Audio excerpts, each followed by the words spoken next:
God's Word Express. 오늘 우리가 함께 살펴볼 자료는요. 코메카이나 크라테티 목사의 우리를 불쌍히 여기시는 하나님이라는 제목의 설교예요. 많은 사람들이 힘든 일을 겪을 때 신을 무슨 자판기처럼 생각하는 경향이 있잖아요. 이만큼 기도했으니까 이걸 주세요 하는 식으로요. 오늘 우리의 목표는 바로 그 자판기 같은 신앙관을 한번 완전히 해체해보는 겁니다. 종교적인 행위, 그 틀을 넘어서 신과 개인의 관계가 어떤 다른 모습일 수 있는지, 특히 자비라는 단어가 한 사람의 삶을 어떻게 바꿀 수 있는지 그 핵심을 파헤쳐보려고 해요. 맞아요. 그 자판기 비유가 정말 너무 정확한데요. 이 설교는 바로 그 지점에서 이제 작동 방식을 바꿔야 한다고 말해요. 신을 어떤 대상이 아니라 인격적인 존재로 접근해야 한다는 거죠. 단순히 정해진 규칙을 따르는 걸 넘어서서 어떻게 하면 신의 호의나 긍휼을 얻을 수 있는지가 핵심 질문이 되는 거예요. 설교자가 이걸 설명하려고 아주 흥미로운 비유를 하나 드는데요. 이게 아마 오늘 이야기 전체를 관통하는 열쇠가 될 겁니다. 우리가 10대 아이 2명을 대하는 상황을 상상해보라는 거예요. 한 명은 늘 공손하고 예의 바른데 다른 한 명은 되게 무리하고 자기 멋대로예요. 두 아이가 똑같이 도움이 필요할 때 마음이 본능적으로 누구에게 더 갈까요? 그야 당연히 공손한 아이에게 마음이 더 쓰이겠죠. 그게 인지상정이잖아요. 이 간단한 비유가 신과 인간의 관계를 설명하는 출발점이라니 흥미롭네요. 그렇죠. 이 설교는 신과의 관계가 어떤 거래나 계약이 아니라 바로 그런 인격적인 끌림에 가깝다고 보는 거예요. 자, 그럼 이제 그 관계의 본질이 뭔지 그 핵심으로 들어가 보죠. 좋습니다. 이 설교의 주장에 따르면 우리가 자비나 긍휼이라는 단어를 좀 근본적으로 오해하고 있다고 해요. 모든 개념이 단 하나의 히브리어 단어에 달려 있는데 이게 우리가 평소에 생각하는 그런 부드럽고 온화한 이미지와는 거리가 아주 멀다고 하더라고요. 맞습니다. 바로 라캄이라는 단어예요. 그리고 이 단어를 제대로 이해하려면 그 뿌리가 되는 단어를 봐야 해요. 바로 레켐인데 이게 무슨 뜻이냐면 자궁이에요. 자궁이요?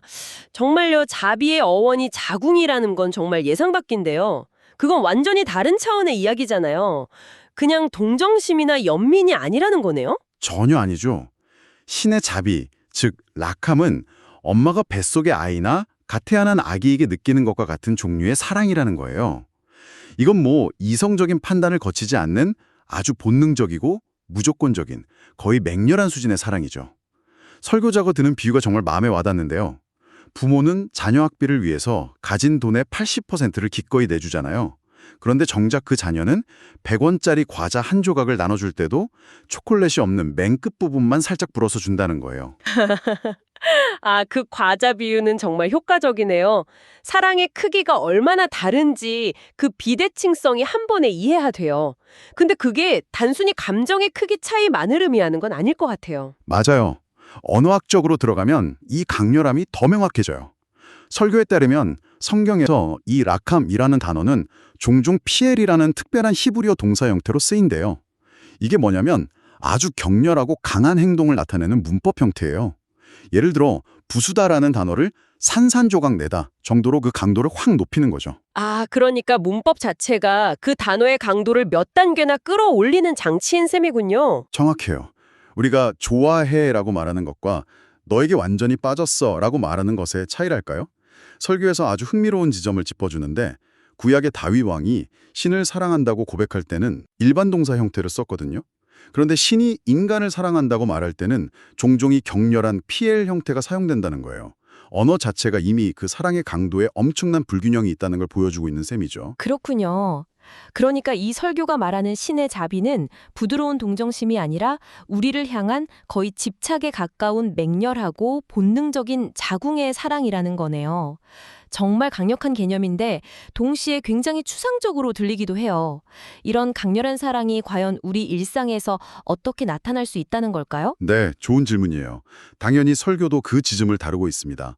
이 라캄의 사랑이 삶에서 드러나는 구체적인 방식을 두 가지로 제시해요. 첫 번째는 평생에 걸친 세심한 보호예요. 이사야서에 나오는 태에서부터 내게 안겼고 너희가 노년에 이르기까지 내가 너희를 안을 것이라는 구절이 이 개념을 잘 보여주죠. 그냥 멀리서 지켜보는 게 아니라 말 그대로 안고 간다는 거군요. 맞아요. 여기서 핵심은 세심함입니다. 모세의 이야기가 대표적인 예시죠. 신이 자신의 영광을 보여주기로 약속했지만 인간인 모세가 그걸 직접 보면 죽을 것을 아셨어요. 그래서 어떻게 하셨냐면 모세를 바위 틈에 숨기고 당신의 손으로 그를 덮어서 보호한 뒤에 지나가시죠. 이건 그냥 위험을 막아주는 수준이 아니라 상대방의 모든 연약함을 고려한 지극히 개인적이고 세밀한 돌봄을 의미해요. 그건 정말 인격적인 보호네요. 그런데 그건 성경 속 위대한 인물의 이야기잖아요. 오늘에 사는 평범한 우리들에게도 이게 적용될 수 있는 걸까요? 설교자는 바로 그 점을 자신의 개인적인 경험담을 통해 설명해요. 어느 날 밤에 갑자기 특정 음식이 너무 먹고 싶다는 생각을 했는데 다음 날 아침에 누가 정확히 그 음식을 집으로 배달해 줬다는 거예요. 또 한 번은 결혼 기념일에 아무 계획이 없었는데 갑자기 최고급 호텔 스위트룸에서 묵을 수 있는 기회가 생겼다는 일화도 이야기하고요. 솔직히 듣는 사람에 따라서는 그냥 우연의 일치나 운이 좋았다고 생각할 수도 있을 것 같아요.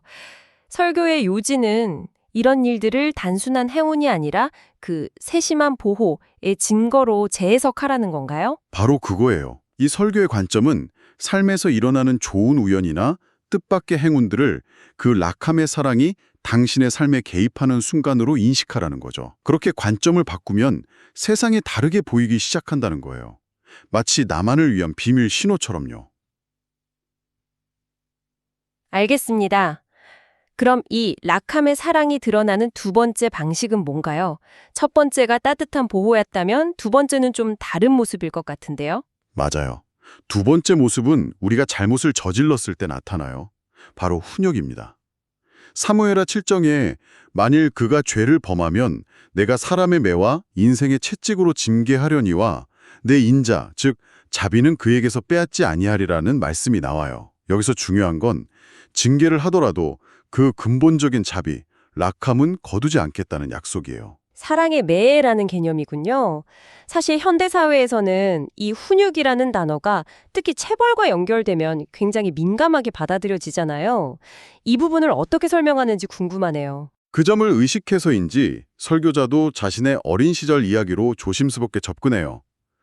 형제들 중에서 유일하게 아버지에게 매를 맞고 자란 아이가 바로 자신이었다고 해요. 어릴 때는 아버지가 나만 미워한다고 생각해서 원망했지만 어른이 되어 돌아보니 그게 자신에 대한 아버지의 깊은 관심과 사랑의 표현이었음을 깨달았다는 거죠. 얘는 바로잡아줘야 한다는 그 책임감에서 나온 행동이었다는 거예요. 아, 그 경험이 이 개념을 이해하는 데 중요한 열쇠가 되었군요. 그렇죠. 이 훈육의 목적은 벌을 주거나 파괴하는 게 아니라 관계를 회복하고 더 단단하게 만드는 과정이라는 거예요. 성경에 나오는 탕자의 비유가 이 개념의 완벽한 예시잖아요. 아들이 재산을 탕진하고 돌아왔을 때 아버지는 그를 꾸짖지 않아요. 오히려 유대사회의 체면도 다 버리고 맨발로 달려가 아들을 껴안고 그의 지위를 완전히 회복시켜주죠. 아들이 집 밖에서 겪었던 고생 그 자체가 이미 훈육의 과정이었던 거예요. 아버지의 역할은 그를 다시 사랑으로 받아들여 관계를 완성하는 것이었고요. 그렇군요. 훈육은 관계를 끊어내는 게 아니라 오히려 그 강렬한 사랑의 또 다른 표현 방식이라는 거네요. 보호와 훈육, 정말이지 부모가 자녀를 대하는 모습과 똑같아요. 자, 그럼 가장 중요한 질문으로 넘어가야 할 것 같아요. 만약 이토록 맹렬하고 세심하게 보호하며 때로는 바로잡아주기까지 하는 사랑이 존재한다면 어떻게 해야 그 사랑을 받는 사람이 될 수 있을까요? 뭔가 특별한 자격 조건이라도 있는 건가요? 이 설교의 가장 놀라운 지점이 바로 여기예요. 그 방법이 놀라울 정도로 간단하지만 결코 쉽지는 않다고 말하거든요. 핵심은 딱 두 가지입니다. 첫째는 순종이에요. 순종이요? 그 단어는 자칫 오해를 사기 쉬운 단어 같아요. 맹목적으로 따르라는 것처럼 들릴 수도 있고요. 맞아요. 그래서 설교자도 그 의미를 명확히 해요. 여기서 말하는 순종은 자비를 얻기 위해 점수를 쌓거나 무슨 공로를 인정받으려는 행위가 아니에요. 오히려 맨 처음에 말했던 그 비유, 사랑스러운 아이가 되는 것에 가까워요. 신이 보기에 긍휼히 여길 만한, 저 아이는 도와주고 싶다 하는 그런 마음이 드는 성품과 태도를 갖추는 거죠. 그러니까 어떤 종교적인 업적을 쌓는 게 아니라 관계적인 매력을 갖추는 것에 가깝다는 거군요. 정확해요. 그래서 거창한 일이 아니라고 강조해요. 누가 티슈 좀 사달라고 했을 때 귀찮다고 거절하는 사람과 기꺼이 시간을 내어 도와주는 사람, 신의 관점에서 누가 더 사랑스럽게 보이겠냐는 아주 일상적인 질문을 던지죠. 결국 순종이란 일상의 작은 선택들 속에서 이타적이고 사랑스러운 마음을 보여주는 태도의 문제라는 거예요. 그렇다면 두 번째 조건은 뭔가요? 두 번째는 경외심이에요. 신에 대한 두려움과 존중을 의미하죠. 여기서 두려움은 공포가 아니라 압도적인 존재 앞에서 느끼는 깊은 존경심에 가깝습니다. 경매심이라는 것도 사실 좀 막연하게 느껴지는데 설교에서는 이걸 어떻게 구체화하나요? 아주 재미있는 언어 유희로 설명해요. 영어 단어 존중, respect을 다시 보다, spec로 풀어서 설명하더라고요. 즉, 어떤 행동을 하기 전에 신의 관점에서 한 번 더 생각해보는 습관이라는 거죠. 어른들 앞에서 행동을 조심하는 것처럼 신의 시선을 의식하며 사는 태도를 말해요. 예를 들어 주의라는 세속적인 오락을 피한다거나 하는 자신만의 작은 규칙들을 지키는 거죠. 그것도 결국 일상 속 태도의 문제군요. 그런데 그 경외심이라는 게 처음부터 저절로 생기지는 않을 것 같아요. 그래서 설교자가 또 한 번 흥미로운 개인 경험을 공유해요. 자신이 무심코 잘못된 말을 내뱉었을 때 갑자기 눈앞의 유리창이 저절로 깨지거나 차 타이어에 펑크가 나는 식의 이상한 일들을 몇 번 겪었다고 해요.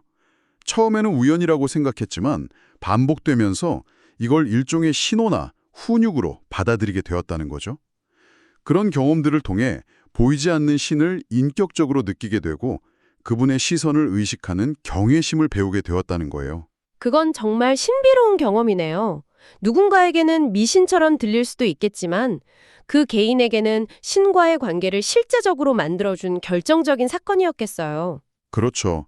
중요한 건 그 사건의 진위 여부보다 그 경험을 통해 경외심이라는 추상적인 개념을 삶의 실체로 받아들이게 되었다는 점입니다. 오늘 이야기를 정리해보죠. 우리는 신을 소원을 들어주는 자판기로 보는 관점에서 출발해서 라캄이라는 단어를 통해 신의 자비가 사실은 어머니의 자궁처럼 본능적이고 맹렬한 사랑이라는 것을 알게 됐어요. 그리고 이 사랑은 세심한 보호와 사랑의 훈육이라는 두 가지 모습으로 삶에 나타나고요. 마지막으로 이 사랑을 받는 길은 어떤 대단한 종교적 행위가 아니라 일상 속에서의 순종적인 태도와 신을 향한 경외심이라는 인격적인 관계 맺음에 달려있다는 걸 살펴봤네요. 맞아요. 이 설교가 제수하는 신과 인간의 관계 모델은 처음부터 끝까지 부모와 자녀의 관계예요. 이 틀을 가지고 자신의 삶을 돌아보면 많은 것들이 새롭게 보일 수 있죠.